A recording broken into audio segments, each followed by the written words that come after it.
Assalamualaikum warahmatullahi wabarakatuh. Halo semuanya, perkenalkan nama saya Dirin. Saya mahasiswa Sekolah Tinggi Ilmu Tarbiyah Blackbox dengan prodi Manajemen Pendidikan Islam. Saya di sini akan menjelaskan tentang kepemimpinan dan fungsi pengendalian. Kita beralih ke pembahasan yang pertama, yaitu kepemimpinan. A. Pengertian kepemimpinan. Kepemimpinan adalah kemampuan seseorang untuk mempengaruhi, mengarahkan, dan menggerakkan orang lain agar mau bekerja sama dalam mencapai suatu tujuan bersama. Seorang pemimpin tidak hanya memberikan perintah, tetapi juga menjadi motivator, teladan, dan pemimpin. B. Unsur-unsur kepemimpinan. Pertama, ada pemimpin atau orang yang memimpin dan bertanggung jawab. Yang kedua, ada pengikut atau orang-orang yang dipimpin. Yang ketiga, ada tujuan atau sasaran yang ingin dicapai bersama. Yang keempat, yaitu pengaruh, kemampuan pemimpin mempengaruhi sikap dan perilaku orang lain. C. Fungsi kepemimpinan. Yang pertama, yaitu ada fungsi perencanaan. Pemimpin menentukan tujuan dan langkah-langkah untuk mencapainya. Yang kedua adalah fungsi pengarahan. Seorang pemimpin harus memberikan arahan dan petunjuk agar anggota bekerja sesuai tujuannya. Yang ketiga, fungsi motivasi. Pemimpin harus memberikan semangat agar anggota dapat bekerja dengan ikhlas dan optimal. Kelima, yaitu fungsi keteladanan. Seorang pemimpin harus menjadi contoh dalam sikap, perilaku, dan tanggung jawab. Yang keenam, fungsi pengambilan keputusan. Seorang pemimpin harus menetapkan keputusan yang adil dan bijaksana. D. Sifat-sifat pemimpin yang baik. Yang pertama adalah jujur. Yang kedua adalah adil. Yang ketiga adalah bertanggung jawab.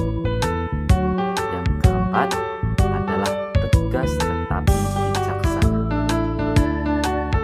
Yang kelima, peduli kepada anggota. Kita beralih ke pembahasan yang kedua, yaitu fungsi pengendalian atau kontrol. A. Pengertian fungsi pengendalian. Fungsi pengendalian adalah proses mengawasi, menilai, memperbaiki pelaksana kegiatan agar sesuai dengan rencana dan tujuan yang telah ditetapkan. Pengendalian dilakukan untuk memastikan bahwa pekerjaan berjalan dengan efektif dan efisien. B. Tujuan pengendalian. Tujuan pengendalian yang pertama yaitu untuk mengetahui apakah kegiatan sudah sesuai dengan rencana.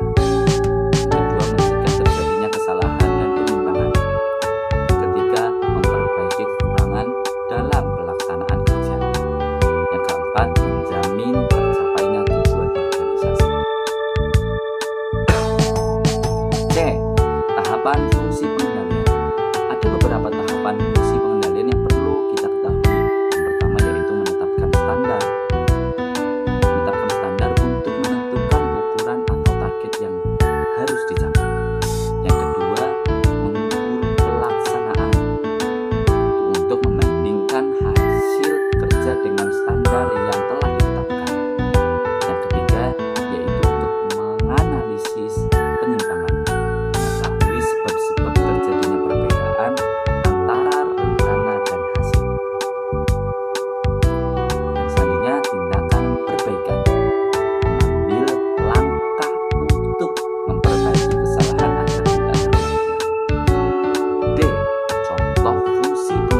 Pengantin